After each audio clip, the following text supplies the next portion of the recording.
What we'd like to do now is kind of go over our season so far. Here we are in early October. We want to talk to you about some of the failures and successes that we've had growing stuff this year.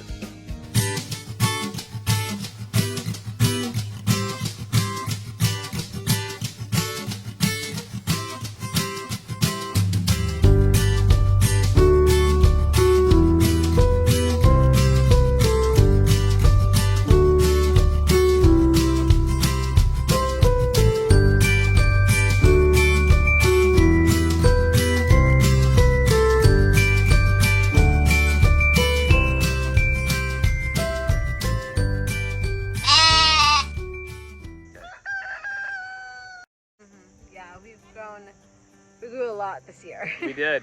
A little bit of everything. And so, yeah, what do you feel like was your favorite? Well, let's think here. Potatoes did great. Yeah. Our potatoes, that was... We're still getting them. Yeah, just about one of our best successes. They taste so good. It was amazing. Yeah. Let's think here. Soybeans. We grew soybeans for edamame. Oh, yeah. Those did beautiful. Those were fantastic. Huge success. Yeah. Our pumpkins have done really good. We've got a lot of pumpkins coming on, and they're still coming on. We're still harvesting them every couple days. We harvest more. So that's been really good. Yep. The Indian corn. Indian corn, was a great success. That was nice. Indeed. Yeah, we did get a lot of rain, and that kind of ruined some of your crops, right? It did. In fact, it's been a very wet year. You know, certain crops that you want to try to dry out on the plant, like corn or some kinds of shell beans, things like that. I'm going to walk away and let you keep talking. All right, fair enough. The rain has just been terrible on that. It's been ruining my crops just before they've had a chance to fully mature and ripen and dry. The rain comes and destroys it. So that's been a real struggle. We had green bean success.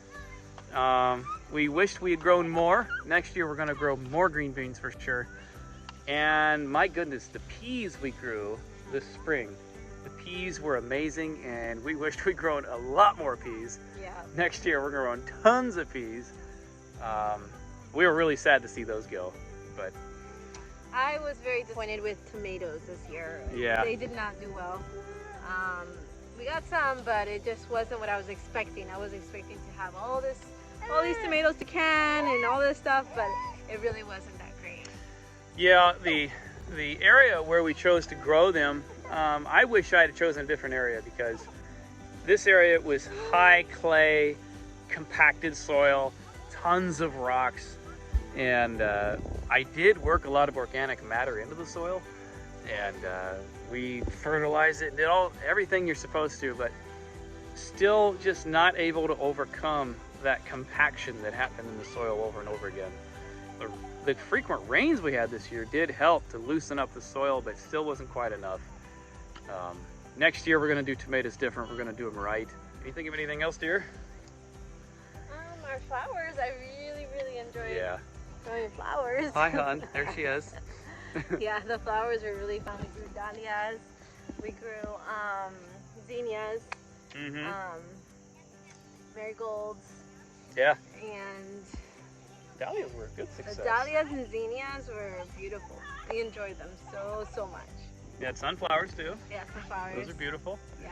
Me and Abby would come out here and just make a bouquet almost every day, and it was really fun. Yep. We grew a lot of dry beans.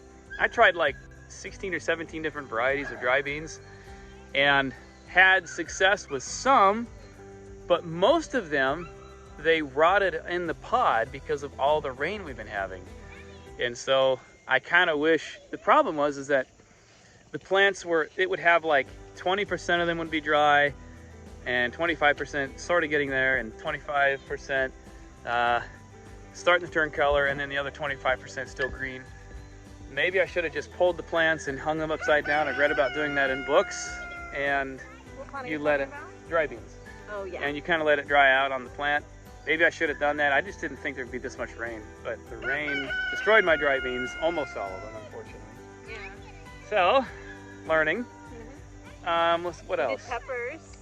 peppers did good. Yeah. In fact, they're still doing good. We got a lot of peppers in the greenhouse. We still have some growing outside too as well. Show them in a little bit. Yeah, Yeah. exactly. Peppers have been great. I've been eating those for lunch like almost, well, several times a week. Yeah. We still have sweet potato in the ground that we haven't pulled out. Did we talk about that? No. Yeah. We've got a whole bed of sweet potato here and a smaller bed up there that we have yet to harvest. We're gonna let them grow until the frost makes the vines start to die, and then we'll harvest. And our plan was to have a Puerto Rican garden that Yep. didn't really work that well. It kind of worked. We grew We some have stuff. calabaza and Yeah, there's calabaza, we ají dulce, cilantro. We grew cilantro, yeah. did Cilantro good. went good. Yeah. Let's see, the Guido gourds, those look like they're gonna be a success. I grew some moringa, which was pretty good, and we're still eating some moringa, or I am anyway. And then a lot of other things though in there got overrun by weeds. Yeah. So let's think. I grew a huge patch of sorghum, and I harvested all the seed heads so excitedly and dried them out so nicely, and I had them on a table in the greenhouse that I covered with a tarp, and I was so excited because I was just about ready to thresh them, and the guineas came and they went inside the greenhouse and they pulled the tarp off of the table and ate 95% of all my seed. Yep. I worked so hard on that sorghum, and what a waste that was. I'm not making sorghum syrup this year because it's just because I have too much going on. So I've been actually feeding the sorghum leaves and plants, the stalks, to the goats, which actually eat them. Yeah. They eat the leaves, and they'll chew on the stalks a little bit. But Oh, we did watermelon. we did watermelon. Yeah. I actually had some good watermelon this year. Yeah. It was good stuff. Really good. Learned a lot with that. You think of anything else? Nope, maybe we should walk over to the greenhouse. Maybe we should. Let's do that. All right. Let's talk about the peppers. Starting down here, I've got my largest pepper plants. This thing's a beast right here. Kind of grew these three plants almost as a joke. It is Carolina Reaper. Woo! The hottest pepper in the world, so they say. And I believe it. I mean, they are just hotter than a biscuit. I tell you what. Right there's a really red one. Got a bunch of them coming on. I tried to eat one and it was absolutely insane.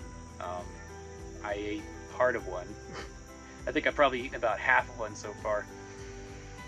It's beyond words how hot it is. It's stupid. So, got a lot of different peppers. Most of them are sweet. Right here, these almost looks like poblanos, and you'll notice some weeds in here. I do not like that. I was actually going to weed this bed this morning. I never got to it. Plus, we had a dog get in here, and he destroyed a lot of the pepper plants. He tipped them over, and I need to support them a little bit better.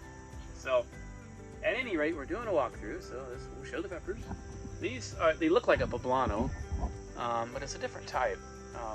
And they're sweet, and they're really good. I've eaten them. Let's see, we've got a nice one right here.